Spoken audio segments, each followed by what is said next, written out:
सुमित, पीर जी के जो अननोन लोग हैं, वो इस समय चारों तरफ छाए हुए हैं।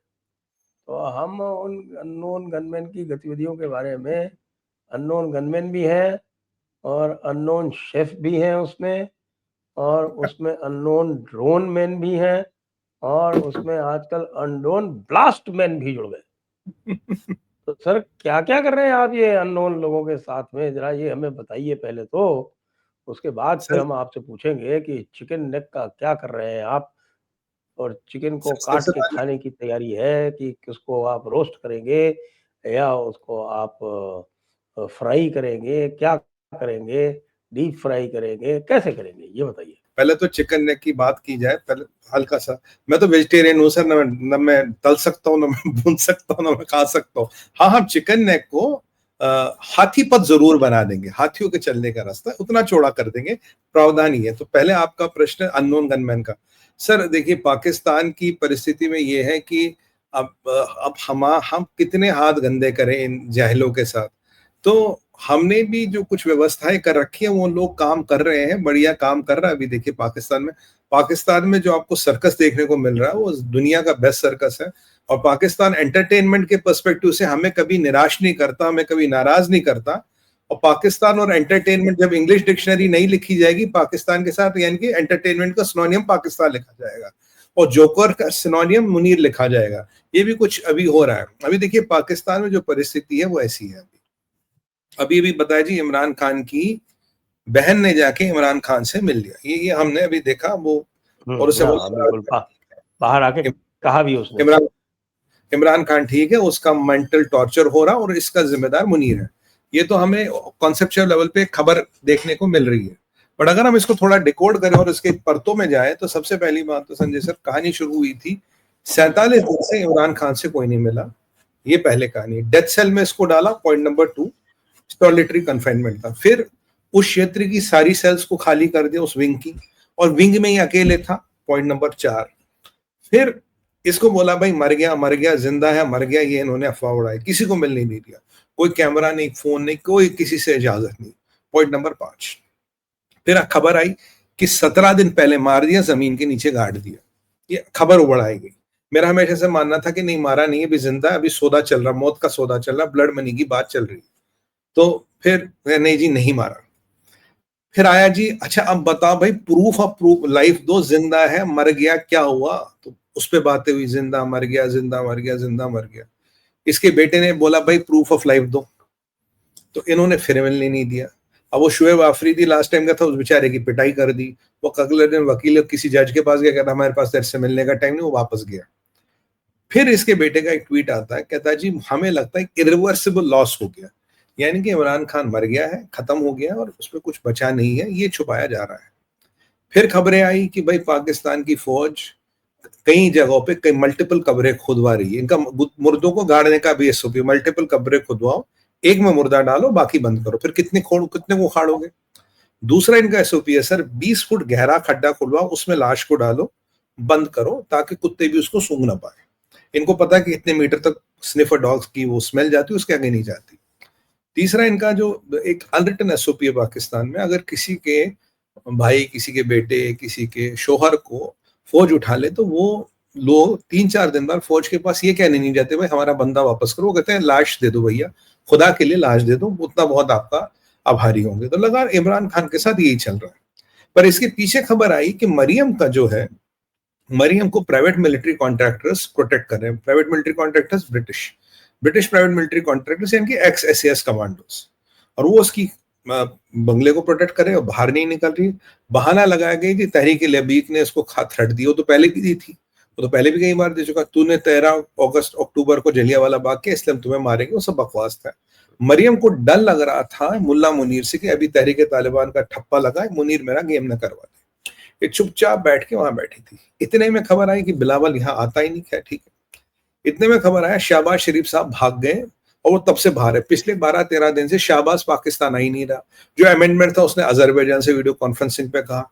ये कहानी यहाँ, एक शहबाज का एंगल यहाँ चलता रहा, नवाज वहां बैठा है। फिर ये जो सारा लफड़ा झगड़ा हुआ, कहता भाई ऐसे सिस्टम तो चलेगा नहीं, मतलब क्या करे अब, ये मतलब बड़ा बवाल हो गया। फिर एक खबर चली कि मंगलवार को जेल ब्रेक होगा, तो मैंने कहा अरे बजरंगबली को वक्त तो है, इन्हें मंगलवार से क्या लेना देना। तो मंगलवार यानी कि आज, जहां इन्होंने एक बड़ा जलसा बुलाया था, जेल के बाहर लोग इकट्ठा करने थे, तब इन्होंने सेक्शन 144 लगाया कि जेल के बाहर आपको इकट्ठे नहीं देने देंगे। पर इन्हें डर लगा अगर 1-2 लाख लोग आ गए, जेल पे हमला कर दिया, कितनों को मारोगे, फिर पोल खुल जाएगी। उन्होंने कहा चलो जी हम कुछ बीच का रास्ता निकालते हैं। पर इतने में ही कल और आज में एक बड़ी इंपॉर्टेंट डेवलपमेंट हुई पाकिस्तान में। यहां खबर आई कि इरिवर्सिबल लॉस, यहां खबर आई कि भाई पाकिस्तान में मुल्ला मुनीर कह रहा है, कहलवा रहा है, जो इनका ये मलिक है डिप्टी लॉ मिनिस्टर, उससे कहलवा रहा हम जी केपीके की सरकार गिरा देंगे। अब सवाल है कि तुम केपीके की सरकार किस मतलब मुद्दे पे गिराओगे, तुम्हारे पास प्रूफ क्या, केपीके ने किया क्या? कहता जी केपीके की सरकार हम इसलिए गिरा रहे हैं क्योंकि केपीके हमारी बात नहीं मानता, हमारी बात नहीं सुनता। मतलब भाई साहब कौन सी बात नहीं मानी आपकी, कौन सी बात नहीं सुनी? नहीं वो मुल्क के इंटरेस्ट के अगेंस्ट जा रहा। बोला कैसे जा रहा?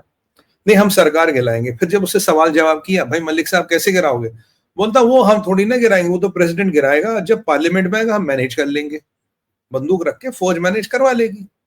अब सवाल आया कि अब केपीके की सरकार को गिराया क्यों जाए? पहला लॉजिक, इमरान खान की सरकार है, पीटीआई का चीफ मिनिस्टर, पीटीआई वीक हो जाएगा, ये तो सबको समझ आता है।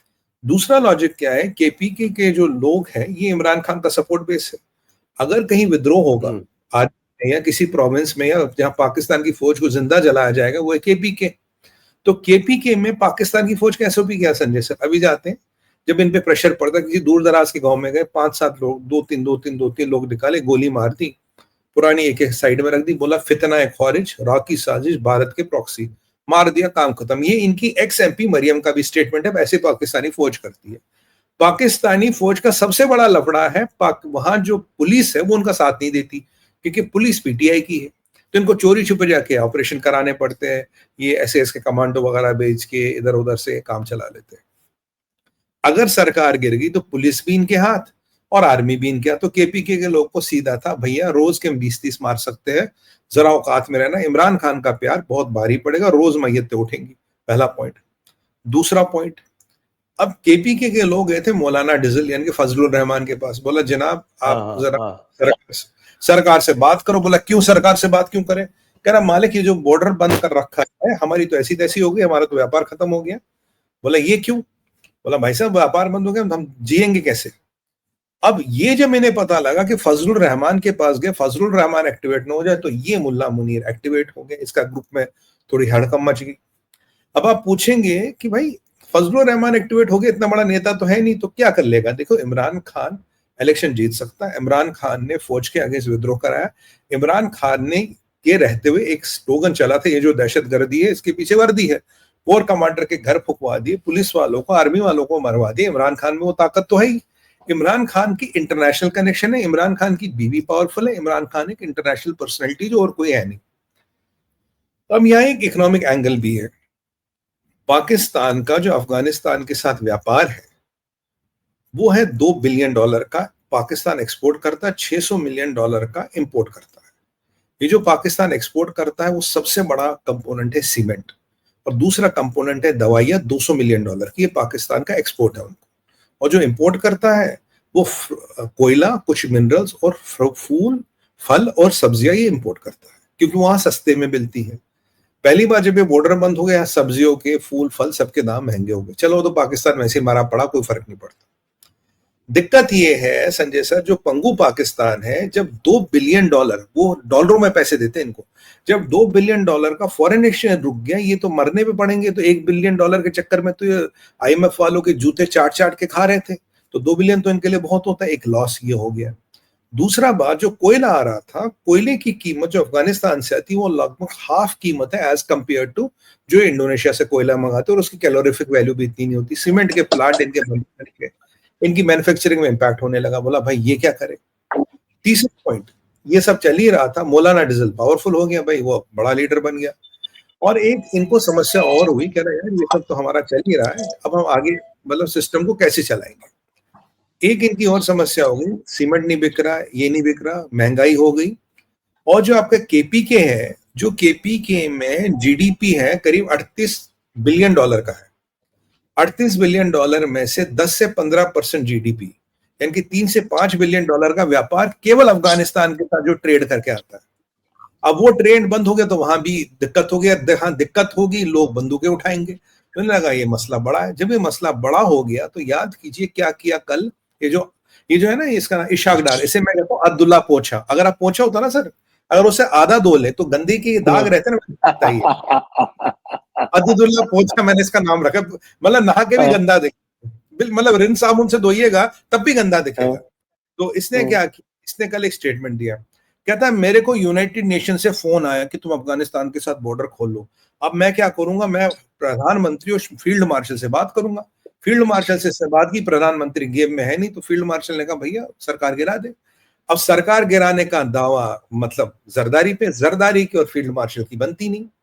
तो अब जरदारी का ऐसे टेस्ट है, क्या तू मेरे जूते चाटेगा, मेरे जूते चाटेगा तो सरकार गिरा, और फिर जो मैनेजमेंट करना होगा पार्लियामेंट में हम देख लेंगे। जरदारी फंसा पड़ा, जरदारी का बेटा बाहर, जरदारी नो अगर गद्दी छोड़ के बाहर गया, उसकी गद्दी पे 100% बैठ जाएगा, वो गद्दी नहीं छोड़ सकता। शाहबाज मियां 12-13 दिन से पाकिस्तानी नहीं आए। अब उसका भी एक स्कूल ऑफ थॉट है जी, एक उसने साइन करना है, उसने नहीं किया। टेक्निकली 29 को रिटायर हो गया, फर्स्ट इसके पास अभी पोस्ट है नहीं। पर कुछ लोग कहते हैं जो एग्रीमेंट आया उसके माध्यम से इसके पास पोस्ट है, कोई जरूरत नहीं। और तीसरी बात यह है सर, जब शुएब आफरीदी से एक जज मिलने को तैयार नहीं है, पाकिस्तान में कौन सा माइका लाल है जो खड़ा होकर बोल जाएगा तेरे पास पोस्ट नहीं है। अब कागजों में कुछ भी लिखा हो, ये तो जिसकी लाठी उसकी भैंस, ये तो कागजों में कुछ भी लिखा, मैं कह रहा हूँ ये बिल्कुल नहीं है, खत्म है। पर पाकिस्तान में कौन खड़ा होकर बोल जाएगा तेरे पास पोस्ट नहीं। एक तो ये पैंगल है। शाहबाज आ नहीं रहा, शाहबाज इसलिए नहीं आ रहा सर, उसे डर लग रहा मुझे न लपेट लीजिए। शाहबाज तो हो गया कल्टी 12 एक दिन के लिए, अब सुना लाहौर आएगा नहीं आएगा कुछ नहीं पता।